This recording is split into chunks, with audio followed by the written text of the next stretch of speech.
Olá, seja muito bem-vindo, seja muito bem-vinda ao Resenha Espírita número 3. Hoje, um tema muito atual para todos nós vamos analisar os impactos psicológicos causados por esse período de quarentena. E nada mais, nada menos, nós vamos ter conosco o querido Vitor Antenori. Vamos chegando, o pessoal já está se acomodando. O Dr. Robson já está por aí. Luísa, boa noite. Tudo tranquilo? Pessoal, os que já estão aí, por favor, me dê um feedback a questão do som e imagem, como é que tá?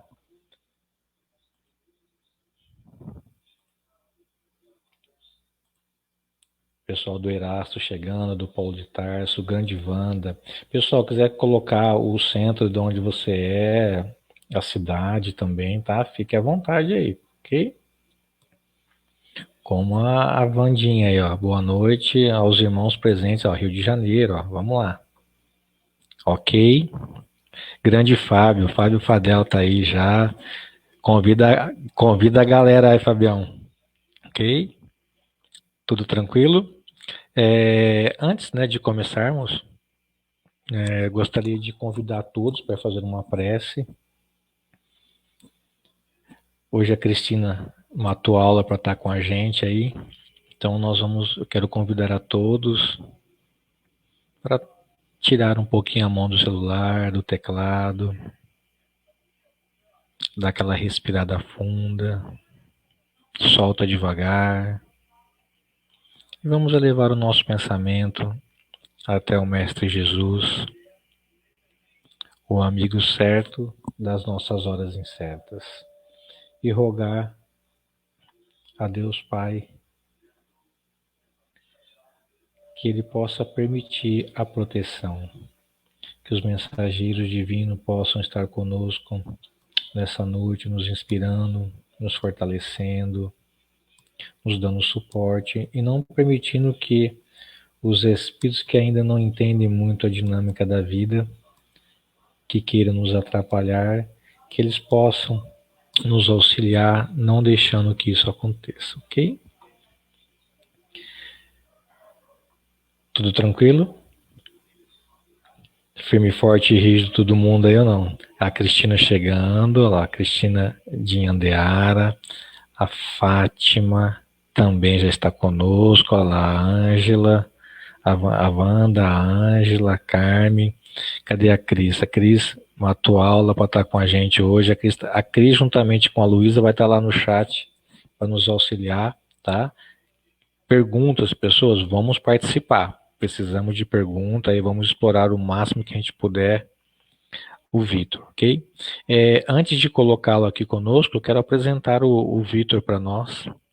O Vitor, para quem não o conhece ainda, Vitor Antenori, ele atua como psicólogo há 12 anos. Há 5 anos ele vem desenvolvendo no seu canal Mood, ele apresenta estudos das obras de Joana de Ângeles e de Allan Kardec, sempre os dois juntos.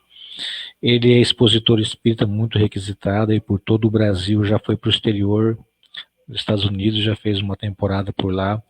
E ele tem a minha admiração pela pessoa que ele é, pelo trabalho que ele realiza. Então eu quero que vocês dêem boa-vinda ao nosso querido Vitor Antenori. Tudo bem, Vitor? Boa noite. Boa noite, Ale. Uma satisfação muito grande estar aqui, muito feliz mesmo.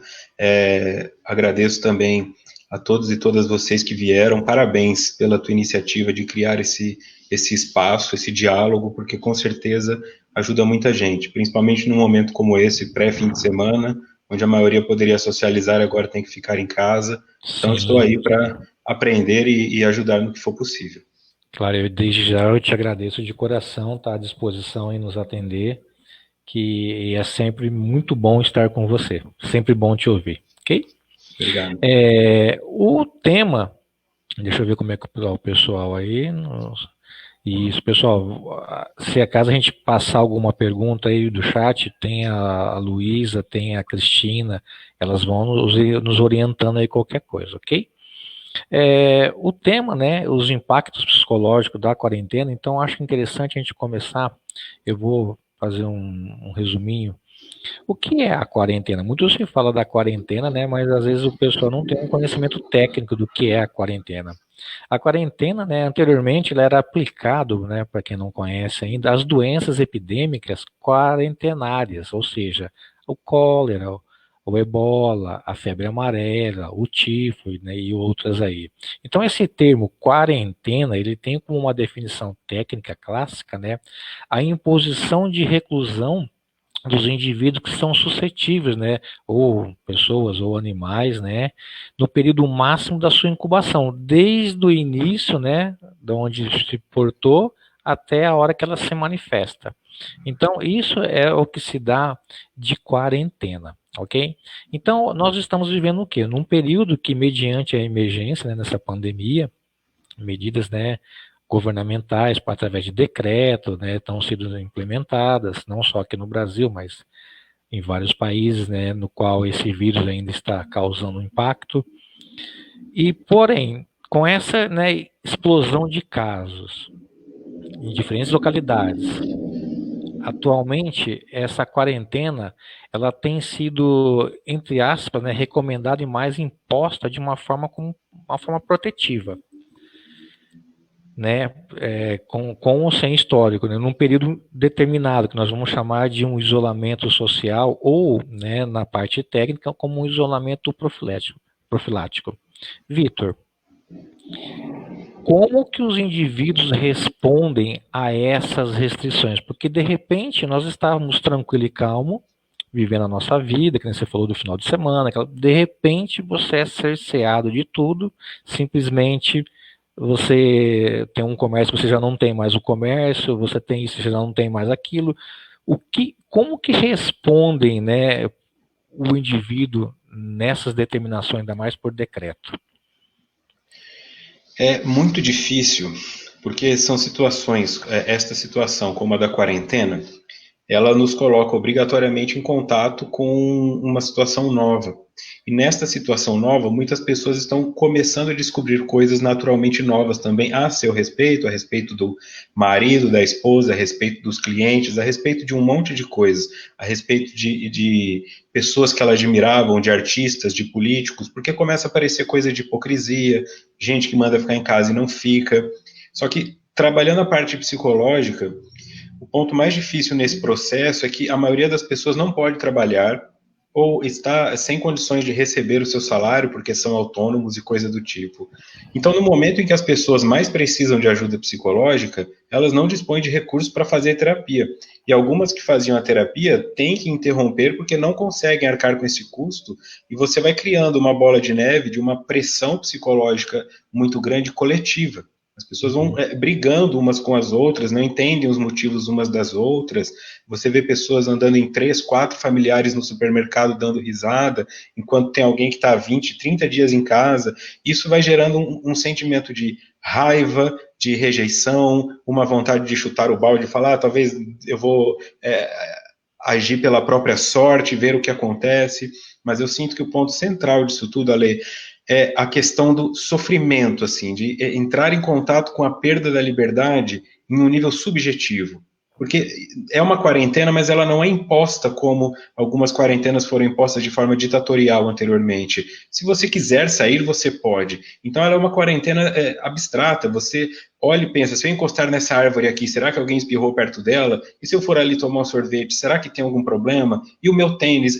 Vai criando todo um senso, assim, terrorista, né? Porque a própria mídia auxilia nesse processo, e a Sim, sim. desinformação, que isso vai trazendo essa questão assim, simbólica, abstrata, é subjetiva, um inimigo com o qual você não pode lidar, você não tem uma expectativa de quando isso vai terminar, era para ser mês passado, é para ser esse mês, é para ser no próximo mês, e agora já estão falando assim de repente, nem o carnaval do ano que vem vai ter, né? Então, quando você pensa na estrutura que isso causa, na destruição psicológica, isso é só o começo.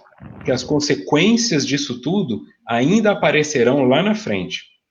É o que eu acredito que a verdadeira sombra coletiva psicológica ainda não apareceu. Quando isso tudo passar e as pessoas voltarem, algumas palavras que foram ditas não poderão voltar mais, algumas ofensas, casamento que ficou pelo caminho, emprego, aumento de criminalidade. Sim, nós estamos diante de uma situação muito complicada. E a parte mais difícil disso é quem não fazia terapia quer fazer, mas não pode. Quem fazia agora não tem recurso para fazer, e quem pode fazer às vezes não tem ânimo, porque ficando em casa parece que todo dia é segunda, todo dia é sexta, você quebra a tua rotina, quebra a tua disciplina, e aí você bem entende disso, né, pela sua área de atuação, Sim. que quando você quebra o ritmo, é muito difícil conseguir retornar. Uma coisa que a gente viu na prática, né, está vivenciando na prática, muitos reclamam da rotina, né? Tem uns que até arriscam a falar assim, nossa, você não pode ser assim, você parece um robô, você é muito mecânico, sua rotina. E aí, de repente, cadê a rotina? Como que o ser humano, né, como a psicologia vê isso, essa quebra de rotina repentina? É interessante. Essa pergunta é interessante. Quando você pega, por exemplo, o conceito de hipnose, a hipnose clássica, sabe? Não essa hipnose que está utilizada hoje para qualquer coisa, mas aquela hipnose com fundo terapêutico mesmo. O objetivo, quando você via nos filmes assim, que o cara pega um pêndulo e aí a pessoa vai adormecendo, a hipnose ela acontece no momento. Eu estou explicando isso para a pessoa que realmente não tem noção do que é hipnose, ótimo. né? Você cria um hábito no indivíduo, ele fica prestando atenção naquele pêndulo. Quando a mente se conecta a algo que mantém o mesmo ritmo e na mesma proporção, portanto, uma rotina, ela relaxa. Naquele momento de relaxamento é que o hipnotizador dá o comando. Agora você dorme. Como a mente não estava esperando aquilo porque ela relaxou, ela obedece um comando de fora. Esse momento, então, quando a rotina do indivíduo quebra, ele fica perdido e entra em processo até de ficar suscetível a questões hipnóticas. E a hipnose não é só dizer, come essa maçã, essa cebola, pensando que é uma maçã. A hipnose é o terror psicológico, como eu disse, a mídia causa, é o terror psicológico que alguns líderes religiosos estão causando, pessoas que estão falando, você está na sua casa, você precisa fazer alguma coisa, porque se você não fizer nada, você é um derrotado. Então, o indivíduo ele acaba ficando suscetível a qualquer coisa. Ele começa a ficar com medo, ele começa a ficar assustado, e o ponto central disso tudo é, e agora? O que eu faço com esta nova rotina? Porque a quarentena nos impõe uma nova rotina. Só que uma coisa é, de repente, você estar num casamento em que você vê a sua esposa às 8 da noite, e de repente a tua rotina agora é vê-la o dia inteiro. E talvez nesta nova rotina não funcione. O relacionamento de vocês talvez funcionasse porque eram só 2, 3 horas por noite. Quando fica o tempo todo, a pessoa fica confusa, eles vão se irritando. Já existem alguns países que estão trazendo essa informação de que o número de divórcios está batendo recordes históricos, por exemplo. E isso é uma informação de calamidade, porque quando você pensa na desestruturação que isso vai causar, principalmente em crianças que vão ver os pais separados e tudo mais, é isso que eu estou dizendo, é lá na frente mesmo, daqui 5, 10 anos, é que nós vamos entender a gravidade do que está acontecendo agora na questão psicológica, porque muitas pessoas ficarão com sequelas por muito tempo. Falando sobre na questão do casamento, né, do relacionamento, tem até uma piadinha que achei muito interessante. Nessa quarentena eu conversei com minha mulher, a gente boa, a gente boa. Até então eu não conversava. A quarentena impôs isso a ele. Nossa, eu troquei ideia com ela hoje. Nossa, gente boa pra caramba. É por aí a coisa. E uma coisa que eu tenho prestado muito atenção, e as pessoas até que nos recorrem, né, às vezes de maneira informal, é a questão. O indivíduo, todos nós estamos passando por essa turbulência, mas aquele indivíduo que já tem um histórico, uma psicopatologia, né, de risco, como que vai ser essa durabilidade? Você falou que esses impactos a gente vai ver daqui a 5 anos.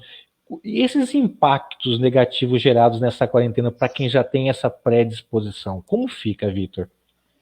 São impactos pesados. Quando você pensa em alguns transtornos psicopatológicos, você tem o estresse pós-traumático, né? Aqueles indivíduos que voltam de guerras, ou que passam por situações de estupro, de abuso de forma geral, né? Você imagina uma pessoa que todo dia vai para o trabalho às 8 da noite e nada acontece. Um dia ela é assaltada com extrema violência. Ela nunca mais é muito assim, mas ela dificilmente conseguirá fazer aquele mesmo trajeto sem se assustar com uma folha passando pelo asfalto, sem uma moto chegando. Então, isso cria um trauma. Quando isso fica de uma forma que a pessoa não consegue mais retornar à vida dela como era, você tem um transtorno de estresse pós-traumático. E muitas pessoas terão isso.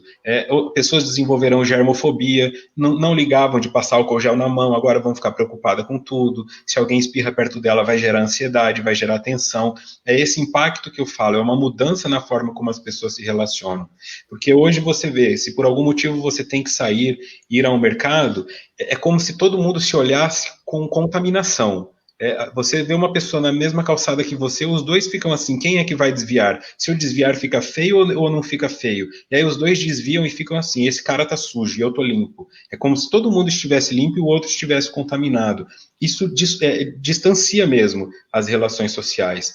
Quanto a esses indivíduos que já têm dificuldade de isolamento, que são depressivos, os alcoolistas, os toxicômanos, porque agora você não pode mais. A pessoa pensa às vezes, o alcoolista é o cara que fica caído na sarjeta bêbado de pinga. O alcoolista também é o empresário, a empresária, o médico, a médica, quem quer que seja, que todo dia tem que fazer um happy hour com seus amigos. Você cria uma dependência da conexão social, de sair para beber com os amigos, ou para jantar, ou para fazer qualquer coisa, ir para uma igreja, um centro espírita, porque ali você tem uma coisa que você não percebia o quanto era boa até que te tirem aquilo. E isso vai deixar as pessoas que já são propensas a isso a beirarem situações até de loucura, de depressão extrema, de ideação suicida, de abuso de substâncias, porque agora não tem mais o social, vão só se drogando. Então tem gente que fumava um maço de cigarro por dia, está fumando 3, tem gente que fumava um baseado antes de dormir, está fumando maconha o dia inteiro. Isso tudo vai implicar em várias outras questões, que, como eu disse, só daqui a um tempo veremos. Quem tem familiar nessa condição precisa dar apoio. Eu coloquei isso no meu Instagram outro dia. Se você tem algum familiar depressivo, ou com bipolaridade, ou toxicômano, ligue para ele todo dia e peça que a ligação seja feita por vídeo. Peça para te mostrar a casa, para você ver se a casa está limpa, se o gato está alimentado, se a pessoa está tomando banho, porque é muita gente que vai se afundar nesse processo por não saber lidar com esse isolamento devido às predisposições que já tem, né? Tá, o pessoal já está colocando algumas questões, eu quero elencar aqui para você. A Márcia, você consegue ver no visorzinho aí? Sim. Teremos reflexos de alteração comportamental num futuro, então? Sim, eu acredito que, de forma geral, talvez não seja algo tão perceptível daqui a pouco, mas para quem estuda, os sociólogos, psicólogos, as pessoas que estão, de forma geral, observando, muitas coisas vão mudar, sim. Você vai ter pessoas se habituando a isso, restaurante que você ia e não tinha álcool gel, não tinha nada, vai ter processos, pessoas querendo distanciamento, nós estamos reaprendendo isso tudo. Essas oportunidades, por exemplo, como este espaço aqui que nós temos agora, talvez não fosse necessário anteriormente. Isto criou uma nova relação. As pessoas perceberam que dá para você fazer palestra virtualmente, dar aula virtualmente. Então, isso vai trazer um certo impacto positivo também, que é econômico, que muitos vão pensar, por que eu estou alugando um salão de R$5.000 se virtualmente eu conseguir transmitir a mesma mensagem? Muita coisa vai mudar, eu acredito, positivamente, mas nesse momento nós estamos em contato muito com o que é negativo. E isso causa realmente esse assombro, por isso a pessoa precisa buscar informações confiáveis, evitar a mídia que vive em função do caos, que vive em função da polêmica, e ir buscar aprender a ler artigos científicos e buscar fontes que não estão preocupadas em polemizar as coisas. E agora uma pergunta minha, é natural a gente vivenciar primeiro esse negativo para num futuro vivenciar o positivo? É natural? É natural por conta desse treinamento da nossa mente. Então, como eu te falei da parte onde você atua, se você pega um indivíduo que nunca foi para uma academia e ele vai a primeira vez, para ele aquilo é torturante. É difícil, é doloroso. Se ele tem um apoio, beleza. É como assim, eu vou fazer academia com o personal trainer, ele vai saber o meu limite. Se eu não vou, eu estou lá perdidão, eu vou querer puxar mais para né, Pra agradar a mulher crescer. que está ali do lado e não sei o que, ele vai se arrebentando. Então tem gente que nessa quarentena está se arrebentando também para mostrar que é mais forte do que os outros, ou para querer ser melhor nisso e naquilo e tal. De forma geral, é importante ficar atento com esse processo de que a nossa mente, quando ela sai da posição de rotina, quando ela sai daquela disciplina, que é a tal da zona de conforto, e ela começa a ir para outros campos, o início é sempre assombroso. Qualquer escolha que você faça, se você for tocar violão, você vai sentir dores nos dedos que você não achou que teria, porque achou que só ia tocar a música.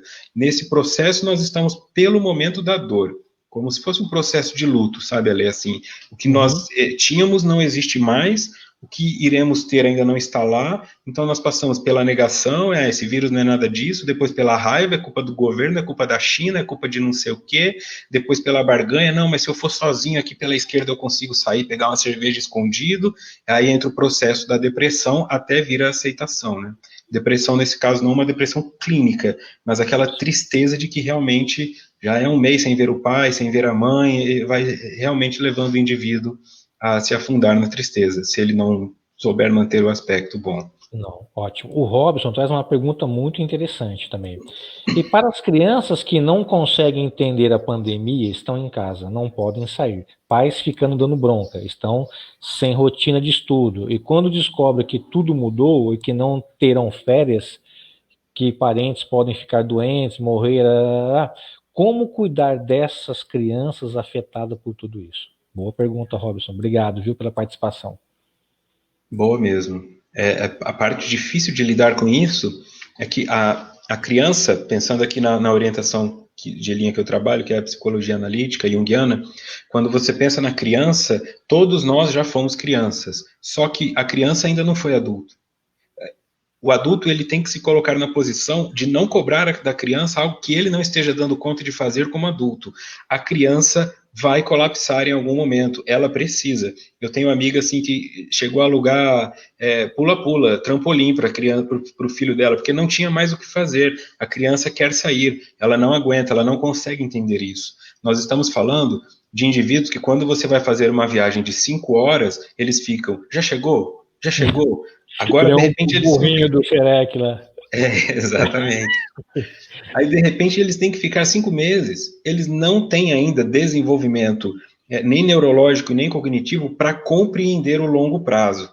A função do adulto nessa hora é não ser tropeço para a criança e não se comparar com ela. E não exigir dela, se vira aí, eu também estou passando pela mesma situação.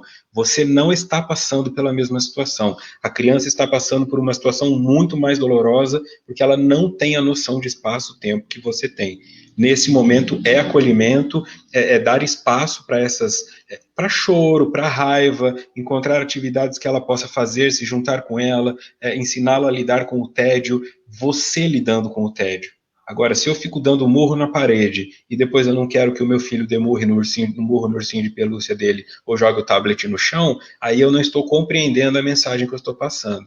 O primeiro passo é o que a minha criança interior está chorando agora. Eu estou comendo muito carboidrato, é muito doce, fumando muito. Aonde eu estou descontando isso? Porque aí é onde você entende o que a tua criança está chorando e aí você vai conseguir projetar a sombra. Por que o meu filho está me irritando tanto? Porque, na verdade, é a projeção da tua sombra. A criança física que ele faz ressoar na criança emocional que um dia você foi e isso te causa irritação, porque a tua criança é ferida, teve alguma coisa que não foi curada ao longo do teu processo e que nesse momento cabe dar uma olhada assim. Legal, muito bom mesmo, bom, bom mesmo. Você citou no início da sua fala a questão de você olhar um paper científico, né, um artigo, uma revista, para que te dê que te fomente um conhecimento de fato. Essa falta de conhecimento, né, esses fake, ou de informação técnica adequada, a população, isso traz consequências, Vitor, também? Se sim, quais consequências poderia a curto prazo trazer para nós isso aí? Sim, trazem essas consequências que eu trouxe da relação com a hipnose. A mídia está hipnotizando as pessoas. Ela está colocando, por exemplo, O Big Brother Brasil era um programa que já estava assim, com audiência baixa, pouquíssimas pessoas assistiam, e de repente ele teve uma audiência como se fosse lá nas primeiras temporadas. Eu não consigo acessar uma rede social onde não tenham memes ou pessoas falando daquilo, e até me assusta naquele nível. O que aconteceu? Porque as pessoas estão sendo manipuladas a ficarem naquela situação. E essa manipulação gera um senso de eu vou elencar um líder e tudo que esse líder disser eu vou seguir cegamente, porque esta Uhum. pessoa deve saber o que estou fazendo. Pode ser religioso, político, pode ser midiático, e aí quando a coisa realmente vai aparecendo, as pessoas vão conflitando internamente. Porque até então era uma coisa você, por exemplo, eleger um político como um líder realmente assim, incontestável. E de repente, no isolamento, você começa a perceber que algumas coisas que esta pessoa faz, e eu estou falando de repente o vereador que você elegeu e ele fala, eu não vou cortar meu salário, não estou nem aí. Isso vai gerando um senso de raiva, um senso de inconformação, porque a maioria do povo brasileiro ainda é muito voltada a eleger alguém para liderá-los. O Brasil, tudo que a pessoa, sempre que aparece alguém fazendo alguma coisa, ainda tem aquela situação colonial, sabe? Xuxa, rainha dos baixinhos, Pelé, o rei do futebol, Roberto Carlos, o rei da música. É sempre um rei, assim. O povo brasileiro está sempre buscando eleger, assim, uma figura. E nesse momento não tem figura. Não é como nos filmes de Hollywood que os Estados Unidos resolviam tudo com alienígena, com Uhum. cataclismas. Eles estão falindo como todos os outros. Isso vai gerando. E agora? Quem vai nos ajudar? Tem gente que acredita que Jesus está voltando, que os selos se abriram, que é o Apocalipse se Sim, cumprindo. sim. Então, onde é que eu vou buscar uma informação coerente? Assim, toda vez que tem uma epidemiologia, é o Apocalipse se cumprindo. Se tem um maremoto, aonde que está a verdade nisso tudo? A verdade ela precisa ser pareada. Já que estamos aqui numa resenha espírita, o que determinou o trabalho de Kardec ser um trabalho validado é que ele buscou várias fontes distintas, Sim. analisou se o discurso batia e só então levou a público aquilo. Essa é a proposta que eu faço. Escute várias fontes que são confiáveis e tire das três uma média. Isso vai te colocar numa posição de recuo caso você precise fazer uma manobra de emergência. É o controle universal que Kardec utilizou, né? Falando em controle, olha o que a Shirley de Siqueira nos pergunta. Vitor, como cuidar de alguém idoso que insiste em ficar na frente da TV vendo notícias ruins e não tendo psicologia para entender certos exageros? Como lidar? É difícil, para o idoso é difícil, porque nem todo idoso, tem alguns idosos assim, que já criavam uma rotina antes, sabe? Era um atleta, fazia uma corrida, pedalava, fazia alguma coisa, ia para uma praça, ficar ali. Só que como que você vai pegar uma pessoa que não foi se atualizando dentro das mídias e vai falar para ela, agora você precisa parar de acreditar na televisão? Nós estamos falando de pessoas que só tinham a televisão para assistir. Agora, o ponto central que eu falo, não sei se é o seu caso, mas isso é generalizando mesmo. E eu não fazia isso. Eu posso ter um idoso que só quer ficar na frente da televisão, mas eu também não fico o tempo todo na frente do celular. Eu também não estou buscando informações que me agradam em algum nível. Tem gente que fica no Instagram só vendo pessoas fazer atividade física, outros só querem ficar vendo sapato. Enfim, é o hábito dele. Isso acabou ficando recreativo, porque existe um senso, uma conexão que é natural deles. Isso não é de agora. Desde criança eu vejo isso. Você vai em um hospital, tem os idosos competindo para ver quem está mais doente. Então eles ficam numa coisa de, vamos ver que nível está essa doença, não é tão grave quanto eu pensava e tudo mais. Eu não vejo como tirar isso. É compreender a pessoa, dar espaço para que ela fale, porque ela vai falar, tentar trazer alguma informação. Olha, Leo, aqui na minha cidade, aqui em Fernandópolis, Sim.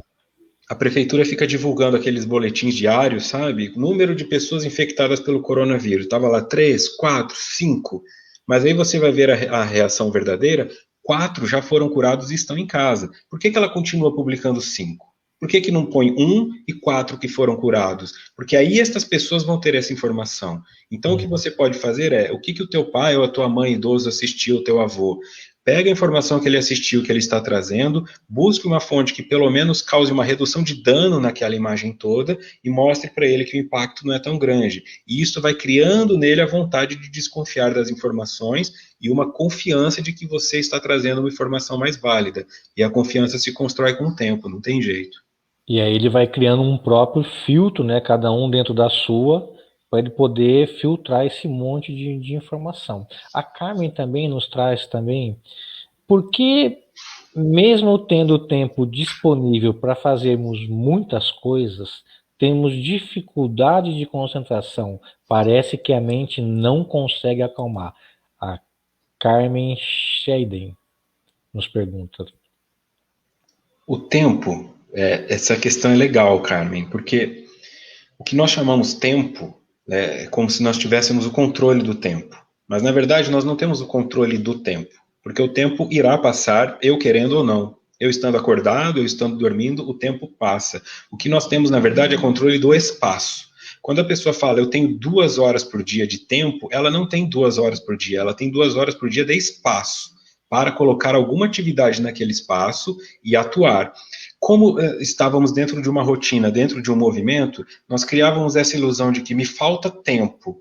E aí, de repente, é dado o tempo. E aí é como se a mente falasse, e agora? Era tempo que te faltava? O que faltava era um espaço na sua vida. Porque o indivíduo, não importa o que ele quer, se ele precisa fazer uma atividade física, tem academia que abre 4 horas da manhã, tem algumas que ficam 24 horas em centros grandes. Ele dá conta, mas aí ele quer dormir, ele quer fazer atividade física, ele quer trabalhar para comprar um carro de 200 mil reais, e ele quer fazer um segundo turno, e ele quer não sei o quê. Aí ele decide, o que eu faço com essas informações todas quando tudo isso for me tirado? Ele descobre que na maior parte do tempo ele não estava fazendo as coisas, ele estava frequentando locais. Quando você faz a coisa, que nem o processo de academia, se você fica em casa, você consegue fazer agachamento em casa, mas na verdade ele descobre que ele não ia para a academia fazer o agachamento, ele ia para olhar as pessoas, ele ia para conversar, ele ia para tirar foto, ele ia pelo ambiente. Isso traz uma nova reflexão. Não é o excesso de tempo, é o excesso de espaço. E quando você olha para esse espaço que tem agora, do começo do dia até o fim da noite, você pensa, ou eu tenho tanta coisa para pôr aqui que eu não sei por onde eu começo, ou eu não tenho nenhuma, porque todos os meus valores ficaram fora da minha casa, fora da minha vida. E aqui dentro não tem nada que eu realmente queira fazer. É neste momento que a concentração começa a vir como foco. Como é que você vai encontrar concentração para isso? Você pega a tua energia, olha para aquele espaço e separa. O que eu preciso fazer no momento? E aí você vai e faz. O que eu posso aumentar no momento? Um artesanato, alguma coisa diferente. Tem um monte de amigas e amigos que estão cozinhando, estão queimando batata, estão queimando panela, então assim, tá aquele caos. Mas estão tentando fazer umas receitas gourmet, assim, que ficam feias, mas ficam gostosas, ou ficam gostosas, mas não é bonita. E naquele processo a pessoa vai se descobrindo. Então, Carmen, a minha orientação para quem estiver nesse sentido é procure entender o que você faz com o espaço que você tem na sua vida. Olhe para a tua casa, veja se todos os móveis têm um bibelô, um ornamento em cima, se na tua casa existe um espaço, se no banco de trás do teu carro tem espaço para alguém sentar, se no teu quarto tem espaço. Nós tendemos a ocupar todos os espaços, porque parece que um móvel vazio indica alguma coisa, parede cheia de quadros, cheio de tudo isso, só que na mente, quando nos é tirado esse local, nós ficamos, e o que eu tenho para colocar aqui? Aí você descobre que não tem nada. Não, perfeito, perfeito mesmo. Falando em tempo, em fazer alguma coisa, né? Também nos trouxe uma coisa muito interessante, ao meu ver, tá? Eu, a Lê, analisando agora.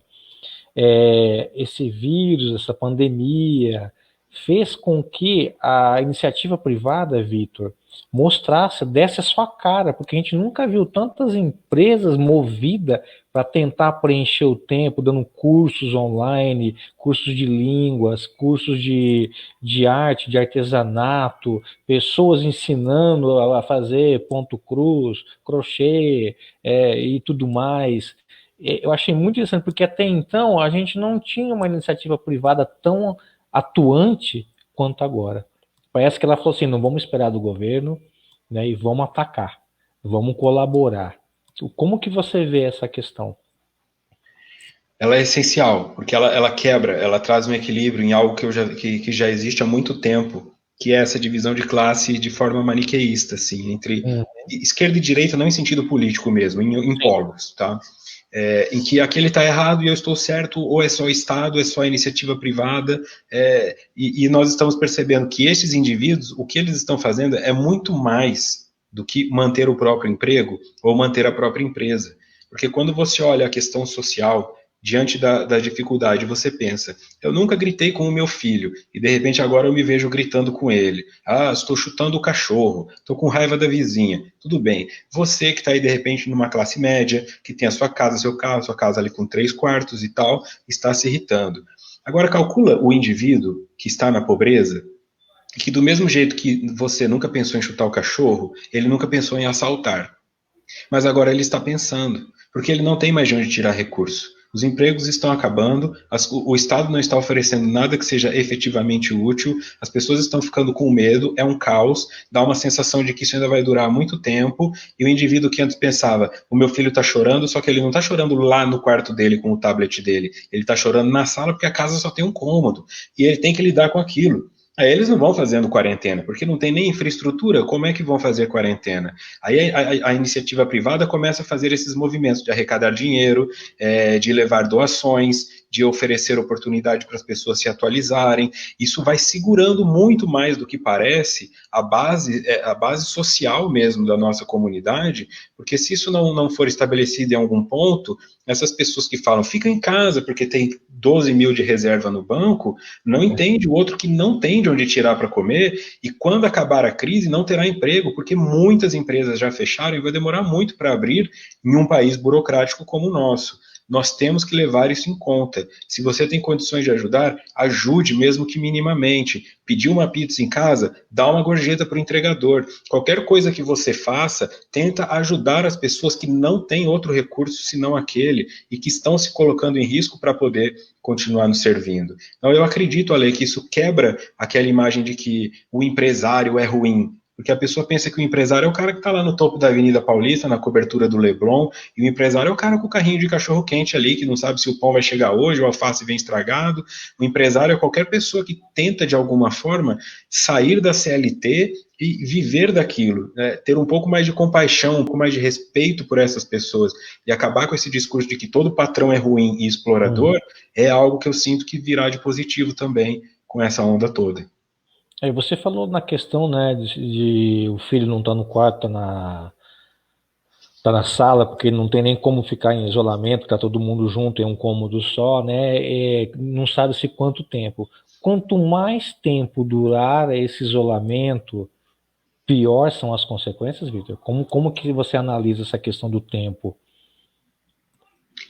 Os impactos, né, no caso. Sim, eu acredito assim, Ale, racionalmente, pela lógica, sim. Uhum. Só que a virtude humana, ela também aparece diante da pressão. Então, do mesmo jeito que pode acontecer de a coisa chegar num caos muito grande, eu acredito que líderes verdadeiramente altruístas surgirão nisso e algumas estruturas e redes de apoio serão criadas de forma permanente. Ficarão como um legado real, né? Não como aqueles, legado da Copa, legado das Olimpíadas, não é esse papo, mas uma conversa de pessoas que vão se juntar e falar, olha, o pessoal aqui já está começando a pensar em roubar, já estão pensando em cometer suicídio, eles já estão desesperados, eles estão apelando para isso e para aquilo, porque nesse momento, por mais bizarro que possa parecer, até os traficantes estão tendo prejuízo, sabe? Porque as pessoas não estão mais nem comprando droga como compravam. Então, se você pensa que o cerne da violência social que nós temos hoje está principalmente na clandestinidade, e esses indivíduos estão começando a ficar sem dinheiro, os presos estão saindo porque não podem se contaminar, alguém vai ter que aparecer e fazer alguma coisa nesse sentido. Então, racionalmente falando, quanto mais tempo, pior. Mas quando eu aplico a virtude, que é essa noção de que o espírito progride e as pessoas têm uma centelha divina, um amor verdadeiro dentro de si mesmas, eu acredito que coisas positivas sairão disso e que não será assim um caos total. Nós estruturaremos assim como vulcões mesmo, sabe? Que saem do meio da Terra, algumas coisas impressionantes ainda aparecerão para nós. Não, ótimo, ótimo. Uma das características marcantes, né, do ser humano é que ele vive, né, em grupos, né, em sociedade, ou às vezes ele tem a necessidade de pertencer a um determinado grupo. E quando, né, nesse isolamento social, ele está fora, né? Então é aquela coisa de você dar do exemplo do senhor que fica na TV, vendo, o outro fica no celular, aquela coisa, né? As mídias, elas, de forma geral, elas influem na nossa saúde mental? Sim, hoje muito.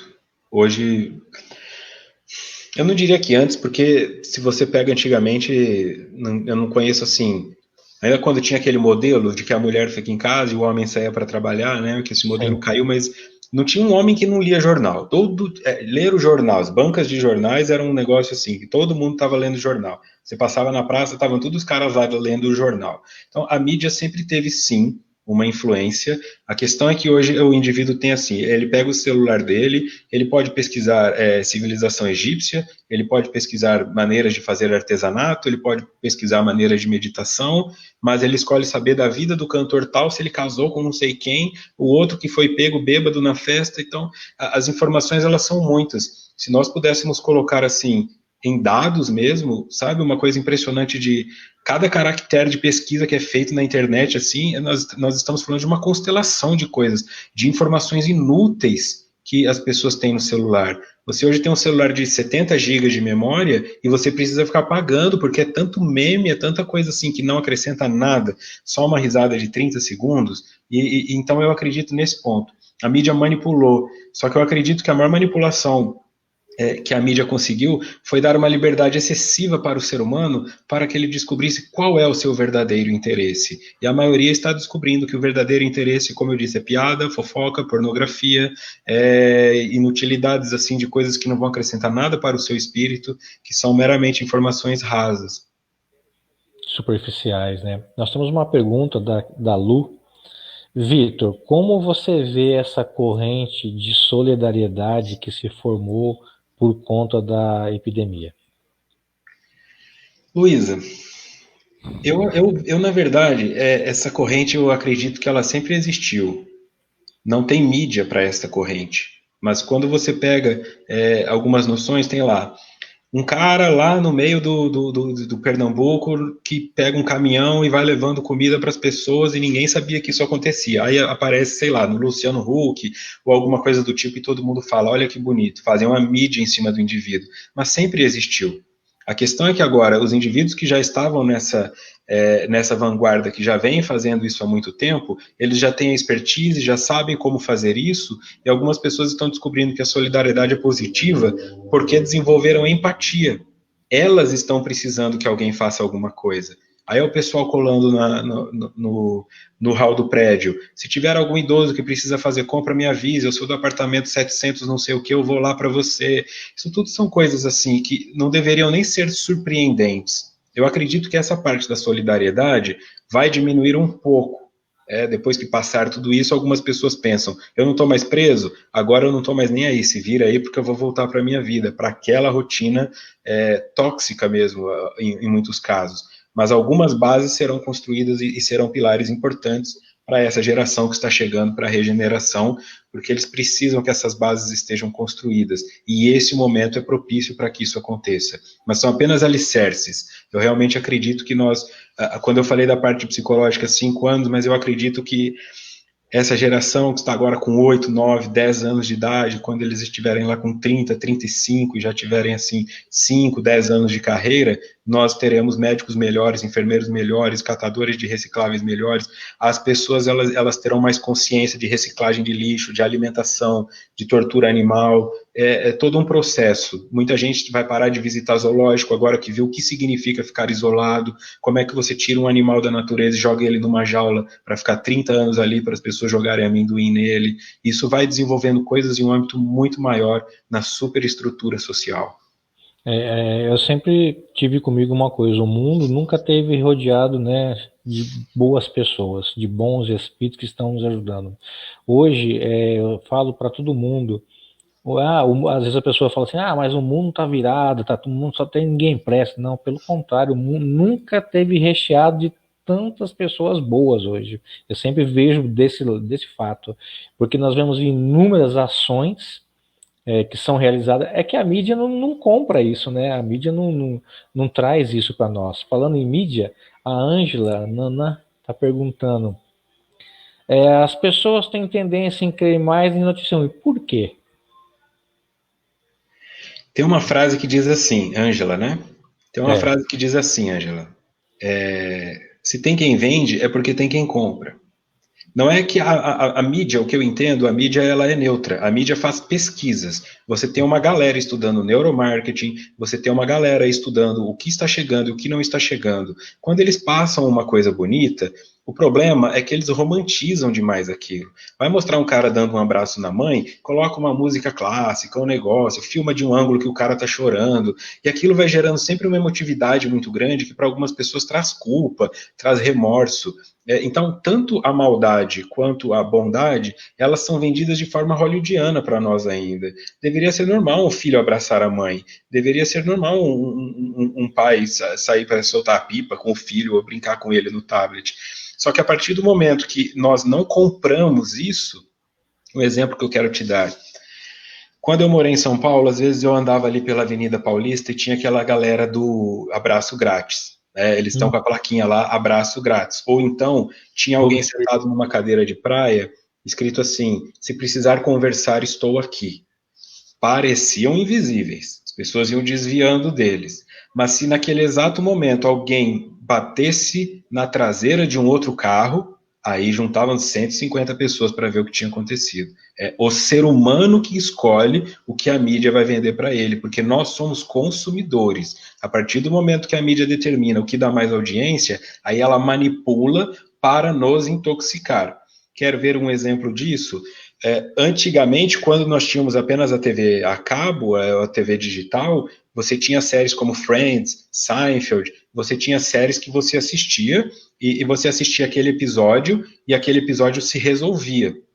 Quando fizeram estudos dessa parte neurológica e entenderam principalmente o funcionamento de drogas como crack, cocaína, daquelas que causam dependência, eles começaram a desenvolver séries em outro nível. Aí você tem a Netflix que faz isso com maestria. O que eles fazem? Eles te prendem naquele episódio e no finzinho eles te dão uma sensação de que no próximo você vai ter a conclusão do prazer que você busca. E aí quando você se dá conta, você ficou ali 9 horas. Pouquíssimas pessoas ficavam 9 horas assistindo Friends, mas hoje você tem pessoas ficando 9, 12 assistindo La Casa de Papel, assistindo o que quer que seja. Isto é a mídia manipulando a nossa mente para que nós queiramos consumir mais, mas nós é que escolhemos o tema do que ela vende. La Casa de Papel é um exemplo, né, sobre um assalto, né, então é aquela tensão, é aquela coisa, é a morte, tá ali com o cara, mas manipula desse jeitinho mesmo. Pessoal, alguma mais pergunta? Vamos lá, ó. Vitor. Quais cuidados que você elencaria para que, né, para nós no caso, necessários para manter, né, entre aspas, uma saúde mental equilibrada em meio ao coronavírus? Tem alguma dica? Você indicaria alguma coisa? Sim. O que eu entendo de equilíbrio é a capacidade de oscilar entre os dois lados. Equilíbrio não é retidão. Nós, no estágio em que nós nos encontramos, equilíbrio é eu conseguir passar de um movimento onde eu estou com raiva e eu falo um palavrão, e de repente voltar e falar, eu falei porque eu estava com raiva e eu peço perdão pelo que eu disse. Nisso eu crio equilíbrio. Não fica tentando ser uma pessoa zen, mas não adianta também colocar fogo em tudo. E nem se culpar porque em algum momento você perdeu a cabeça. Agora é aquele sentido. Se você falou para a pessoa que ela era uma inútil, gritando com ela, depois não venha pedir perdão mandando mensagem de WhatsApp escondida. Faça o mesmo movimento. Crie como se fosse um karma instantâneo de tudo que você está vivendo agora. Aplique a lei de causa e efeito nesse momento na tua vida. Se você fez um negócio que você se arrepende, comi um bolo de cenoura sozinho, tenta fazer 15, 20 abdominais depois, qualquer coisa. Vá criando um ritmo onde você se premia e onde você se pune na mesma proporção. Porque alcançar um estado de plenitude 2, 3, 4 meses, se eu estivesse vindo aqui vender uma coisa dessa, eu seria um mentiroso. Nós vamos nos desequilibrar. Nós vamos nos desequilibrar com todo mundo. Eu tenho um vizinho que toca bateria, o outro toca acordeão, e eu fico assim, eu já não sei mais se eu gosto de bateria, de acordeão, tem dia que eu sinto falta da música dos caras, tem dias que eu fico pensando, por que esses caras não param? O meu processo é, e eu? Eu sou causador de piora nos meus vizinhos? Eu estou fazendo alguma coisa que prejudica os outros? Não, já é um caminho. Procure atividades que te deem prazer, mas atividades que não sejam necessariamente construtivas. que sejam recreativas. Não fica nessa de eu tenho que estudar tudo, eu tenho que sair daqui pós-graduado. Vai fazer um negócio recreativo, mesmo que pareça assim, isso não leva a nada. Lúdico, né? Isso. Mesmo que seja ficar com o pé para cima sem fazer nada, ou depois dar uma volta no teu quarteirão no momento em que está mais à noite. Cidades pequenas dá para fazer mais isso, né? Capitais não. Mas em cidades menores você consegue às vezes sair e não tem ninguém na rua. Não adianta ficar nessa coisa de que os outros estão fazendo errado. Pelo menos aqui na minha cidade quase ninguém está mantendo quarentena, sabe? Você abre o portão, é carro passando, é trânsito, é não sei o quê. Então eu não vejo assim uma melhora imediata. Tenta fazer a tua parte sem se cobrar com muita rigidez, mas sem também chutar o balde, porque depois é você que vai ter que buscar o balde quando isso tudo acabar, né?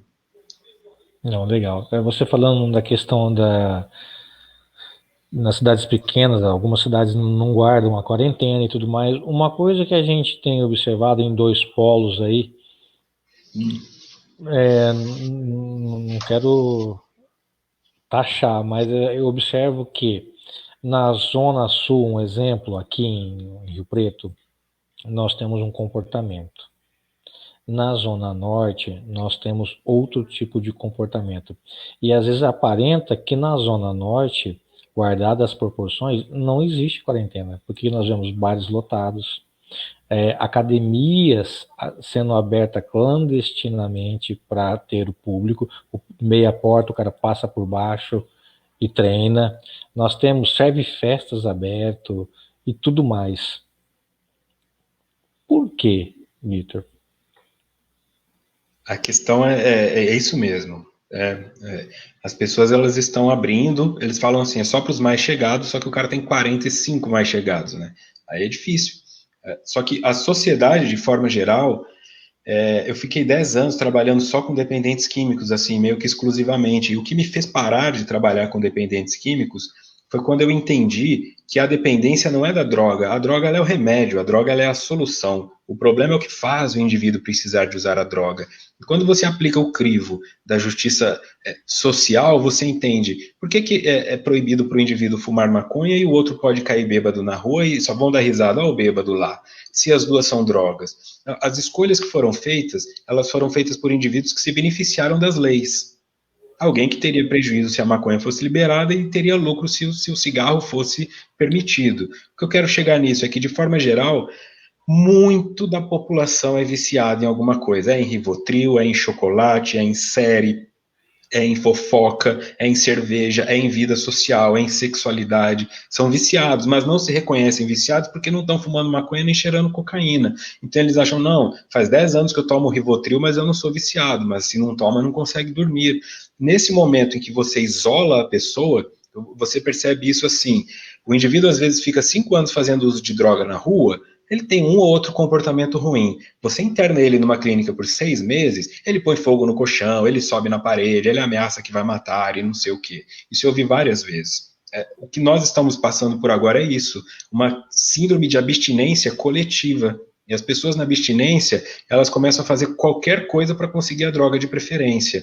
E isso em um ponto é legal, porque mostra para essa pessoa que podia ir no bar tomar cerveja, que agora ela tem que ir escondida no serve-festa com a porta meio aberta, para entender por que o cara vai lá na biqueira buscar droga com o traficante. Que não é porque ele é um vagabundo e não tem nada para fazer, é porque a doença dele não aguenta ficar na privação. Nesse momento, nós estamos percebendo o quanto a sociedade é viciada, o quanto a sociedade tem abstinência e o quanto as pessoas se drogam de uma coisa ou de outra, mas pouquíssimas são as que conseguem viver em real e total sobriedade. Pegando o gancho da academia, né? E a pessoa veio falar comigo, academia X, o cara tá abrindo lá, assim. Aí eu falei assim, olha, eu fico triste por isso. Triste porque talvez ele pode até, mas é assim, eu entendo talvez a necessidade do cara, tá? Mas eu fico triste de saber que ele abre para alguns e para outros não. Por que se eu estivesse lá, falei, se eu estivesse pagando, eu ia ficar muito triste. Eu ia até sair dessa academia. Por que eu tô pagando e não fui convidado aí e o outro entrou? Tem essa questão também. Por que os 45 amigos lá, né, vão e os outros 45 não vão? Okay? Nós temos aqui o nosso grande amigo Fábio Fadel, de São Paulo, um grande amigo, irmão. Ele traz lá, Vitor, Tem um filho que estava triste e inseguro por não conseguir arrumar um emprego. A tendência é que agora fique mais difícil.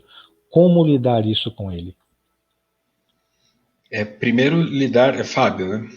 Primeiro, Fábio. Fábio, é lidar com isso em você, porque é seu filho, né? A dor de um pai de ver a impotência do filho, porque o teu filho agora ele está diante de uma impotência. Tem algo que ele não tem como fazer nada contra, a não ser que ele tenha uma ideia mirabolante de empreendedorismo, mas mesmo isso agora não é algo que está tão fácil assim. O ponto central é, esta é a experiência que ele está passando. Isso é uma experiência da vida dele. Você não pode transformar isso na sua experiência. Você tem que ter acolhimento neste momento. A impotência que isso está te gerando também, de não conseguir fazer nada por um filho. Porque um pai e uma mãe, quando amam um filho, entram na frente de um ônibus para o filho não ser atropelado, fazem qualquer coisa, sabe? Tentam manipular alguém para conseguir isso ou aquilo. Só que nesse momento a impotência é coletiva. Muitos estão passando por isso. Eu tenho 3 ou 4 amigos que foram demitidos, estão se virando de casa para tentar fazer alguma coisa. Outras pessoas estão se beneficiando de um jeito ou de outro. Mas o principal é tente não absorver a impotência dele, porque ela está movimentando a tua como pai. Neste momento você está impotente como pai e ele está impotente como cidadão, profissionalmente. Só que como ele é teu filho e você já viveu mais tempo, nesse momento você vai ter que encontrar uma força a mais para motivá-lo, né? Mas o primeiro passo é se motivar. Aceitar a situação com alguma resignação. E quando eu falo resignação, sabe, Ali, às vezes eu acho que Sim. é interessante falar para a pessoa que tem momentos que você tem que pegar um travesseiro e enchê-lo de porrada mesmo, assim, sabe? Porque nós somos seres que não sabemos lidar com isso com clareza. Algumas pessoas conseguem fazer isso com arte marcial, outras conseguem gritar, outras com a dança, mas tem alguns momentos em que se eu for ficar só, eu tenho que me resignar, eu tenho que me resignar, eu tenho que me resignar, eu enlouqueço. Porque uma coisa é você ouvir o modelo de Jesus, o modelo de São Francisco, outra coisa é você, cidadão que apanhou do teu pai e da tua mãe, sabe, que foi traído pela namorada, que foi traída pelo marido, e agora tem que lidar com uma situação dessa, assim, ó, acabou.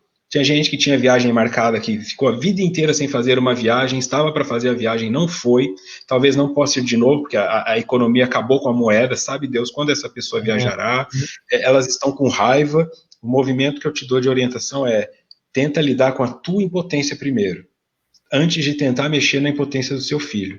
Nesse momento não há palavra mágica, não há solução imediata, mas aprenda com a tua impotência, porque isso vai te dar empatia para conseguir acolhê-lo. Nesse momento, o que você está buscando de mim é o que você precisa dar para ele. A pergunta que você fez para mim é a pergunta que ele está fazendo para o universo. Seja a resposta de uma forma mais positiva e acolhedora possível, só que ao mesmo tempo realista. Deixe-o saber que você está triste com isso. Não tenta parecer um tanque de guerra, mas mostre para ele algum recurso de como você está lidando com a sua tristeza, porque talvez ele consiga absorver isso pelo exemplo. Nossa, fantástico. Fábio, boa sorte aí. Ô, Vitor, cogitou-se, não foi fato, tá? Cogitou-se apenas no começo, quando do isolamento social aqui no estado de São Paulo, cogitou-se que se as pessoas não tivessem, né, um comportamento X, né, certinho, né, fazendo a prevenção, o Estado ia monitorar via celular os indivíduos. Cogitou-se, tá? Como a gente analisa essa questão? Porque é uma coisa complicada isso, né, não? O Estado, na verdade, chegou a monitorar. Né? Ele chegou? Ele chegou, ele teve dados de quantas pessoas, e parece que 50% das pessoas não estavam fazendo isolamento. Tá? E algumas pessoas defendiam isso. A questão é o que é liberdade, e o que é, como é que, do mesmo jeito que fica um legado das coisas positivas, fica um legado das coisas negativas. Eu fiz um teste uma vez, a pessoa pensa, o Estado está me monitorando. Só que eu tinha o aplicativo do Facebook instalado, e a partir do momento que eu comecei a observar, eu peguei um programa que mostra os aplicativos que ficam abertos no fundo. O Facebook nunca fechava, em hipótese alguma. Mesmo que você fechasse forçosamente, ele continuava aberto. E aí eu fui ler o contrato de licença do Facebook, que a maioria das pessoas nunca leu. Eu li ele de ponta a ponta, parece uma bíblia. E lá está literalmente escrito que você autoriza que eles filmem você sem teu consentimento, usem as tuas fotos que estão na galeria, acessem o áudio dos teus o microfone do teu celular a qualquer momento, sem teu consentimento. E você vai lá e dá OK a partir do momento que você instala esse aplicativo, que é uma plataforma boa, pois aqui estamos. Só que esse controle ele já existe faz tempo. Houve um professor que fez isso como um teste. Ele disse para os alunos dele: deixem os seus celulares em cima da carteira e durante a aula eu vou soltar uma palavra aleatória, como se fosse cortador de grama. Então ele está lá dando aula e ele falava cortador de grama e continuava dando a aula. Ele falou isso 10 vezes durante a aula. No dia seguinte, todos os alunos receberam propaganda de cortador de grama nos seus celulares. Então, isso já está acontecendo. Quando o Estado toma essa decisão, é porque ele já tem o recurso e a malha tecnológica para conseguir, mas nós já somos controlados há muito tempo. Então, a pessoa acha que não, mas tudo que ela está fazendo, enquanto ela olha o celular, a câmera dela está enviando dados para a balizamento de todas essas informações para que a mídia defina o que nós vamos comprar ou não. Então não adianta você falar que só consome palestras do Haroldo Dutra. O Google sabe que você está assistindo na tua aba escondida e é aí que a mensagem vai trazendo para nós. Nós é que criamos estas informações que chegam para nós. Não, perfeito, perfeito. Olha, nós já demos já o nosso horário, já. Considerações finais suas? Primeiro, eu gostaria de agradecer imensamente e realmente te parabenizar por isso, porque nós nunca sabemos até onde realmente chega, né, a palavra, quantas pessoas espalham a palavra. Então, parabéns mesmo, isso é uma iniciativa maravilhosa. E tolerância. Nesse momento existe, assim, pessoas que estão olhando só pelo próprio ponto de vista. Não se trata só de falar tem que ficar em casa e ponto final. Tem gente que não tem como. Não tem como, eles terão que sair. Você pede uma pizza, esse cara veio te entregar, ele não tinha que ficar em casa também? É tolerância com o outro. E aquela mensagem clássica, né? O certo é certo mesmo que ninguém esteja fazendo e o errado é errado mesmo que todos estejam fazendo. Não se deixe levar pelo coletivo. Se a tua perspectiva é eu quero ficar no isolamento, mas você vê que ninguém fica, problema dos outros, continue você. Este é um momento para separar o que é você, o que é do outro, para que nós consigamos saber o que realmente somos nós. É muito autoconhecimento que nos está sendo dado. A leitura é difícil porque estamos imersos. Busque ajuda. Tem uma galera oferecendo terapias de graça, oportunidade de diálogo. Aproveite essa oportunidade, porque não há como sair dela.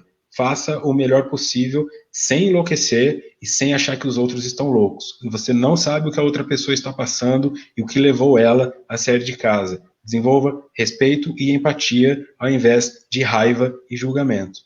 Eu esqueci de uma pergunta do nosso querido Marcos, por gentileza. Sem falar do coletivo, mas do individual de cada um, o que nós espíritas podemos fazer para acalentar e tentar ajudar muitos que estão desesperados e imaginando até o fim do mundo?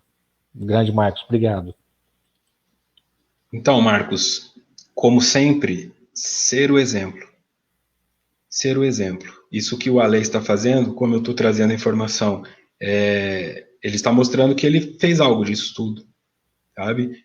O que você está fazendo, vou oferecer uma palestra, vou não sei o que, vou fazer um vídeo, ser o exemplo. Muito mais do que o que eu estou falando aqui, é o exemplo. É estar aqui numa sexta-feira às 9 horas, das 9 às 10, tentando trazer informações que possam acalentar pessoas que agora queriam estar num barzinho. É alguma coisa que nós estamos fazendo aqui. É o exemplo, porque a pessoa está vendo o que o indivíduo faz.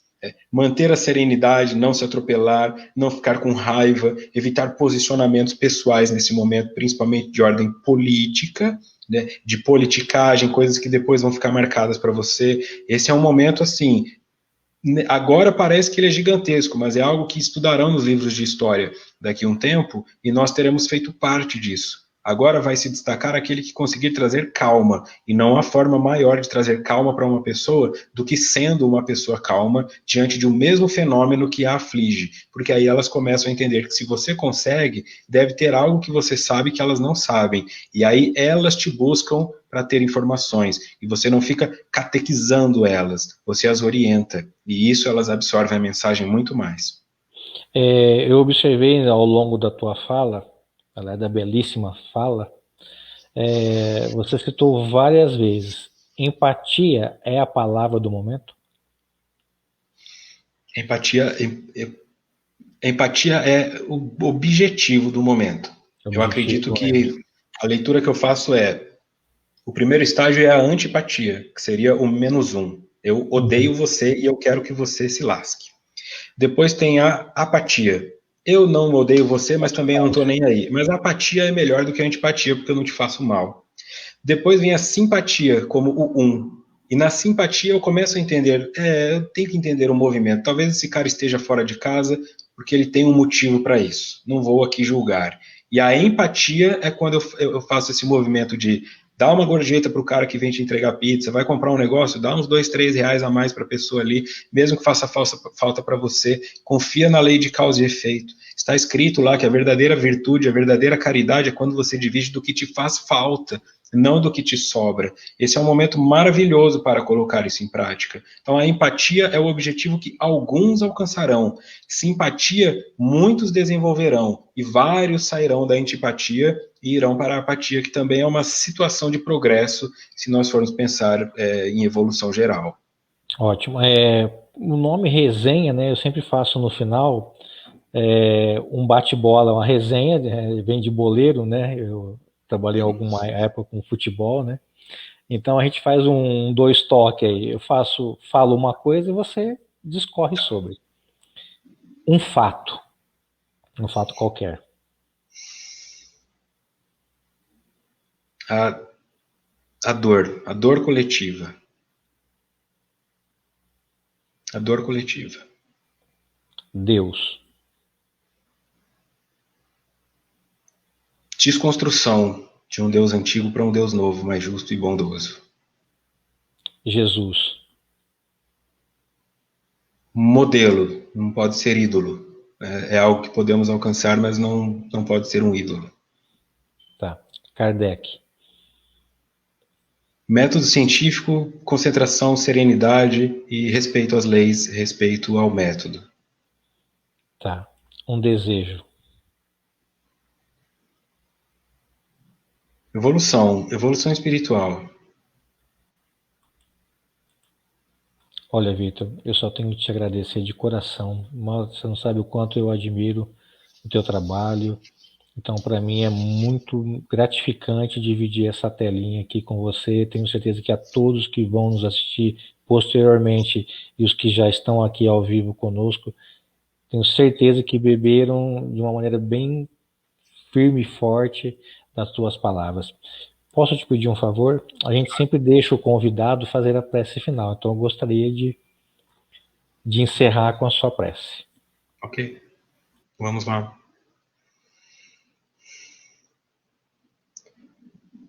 Importante nesse momento concentrar-se na respiração,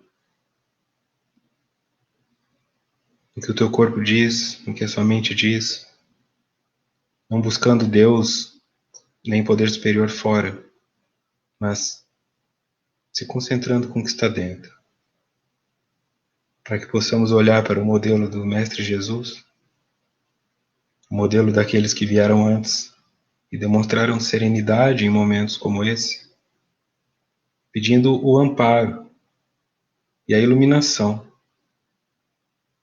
para que possamos conseguir olhar estas sombras, tomando as decisões necessárias para o reajustamento psicológico, emocional e espiritual. Que tenhamos força para sermos os salvadores de nós mesmos, sem esperar nada de fora, mas reconhecendo que sempre existiu dentro. Sabedoria para utilizar aquilo que está dentro de nós da melhor forma possível. Serenidade para reconhecer os momentos de impotência e aceitá-los. Na meditação, na verdade, sempre norteados pelo amor, no respeito e no perdão quando necessário. Obrigado a todos os envolvidos por esta oportunidade, por este espaço, por esta situação que tão benéfica foi e ainda será para muitas pessoas. Que assim seja. Vitor, Gratidão por tudo, viu? Que Deus te abençoe sempre, que te ilumine cada vez mais. Olá, pessoas, voltando para encerrar aqui, quero agradecer a todos que estiveram conosco aqui ao vivo, agradecer a Cris, a Lucas, deram suporte para todos aí no chat.